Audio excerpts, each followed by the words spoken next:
પછી વાત કરીએ રાફા એટલે કે રફેલ નદાલ. તો તાજેતરમાં ટેનિસ જગતમાંથી નિવૃત્તિ લેનાર રફેલ નદાલ છે એ કયા દેશનો ખેલાડી છે? તો એ છે એ સ્પેનનો છે. ક્યાંનો છે? સ્પેનનો. ઓકે. કેટલા મેડલ જીત્યા છે? ટોટલ જીત્યા છે 22. એમાં તો 14 તો ગણી લો તમે ફ્રેન્ચ છે. એટલે કે આને શું કહેવાય છે?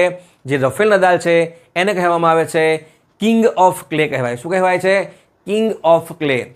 હવે તૈયાર થઈ ગયા છે પ્રિન્સ ઓફ ક્લે એટલે કે કાર્લોસ અલ્કારાઝ. બરાબર. હવે થોડી મેડલ ટેલિંગની વાત કરી લઈએ. દુનિયાની અંદર સૌથી વધુ જો ગ્રાન્ડ સ્લેમ કોઈ જીત્યું હોય તો એ છે નોવાક જોકોવિચ. કેટલા જીત્યા છે? 24. હું તમને કહી દઉં કેવી રીતે તમે યાદ રાખશો. ચલો 20, 22 અને 24. 20 કોણ જીતે છે? સ્વિટ્ઝરલેન્ડનો ખેલાડી રોજર ફેડરર. 22 કોણ જીતે છે? સ્પેનનો ખેલાડી રફેલ નદાલ. 24 કોણ જીતે છે? સર્બિયાનો ખેલાડી નોવાક જોકોવિચ.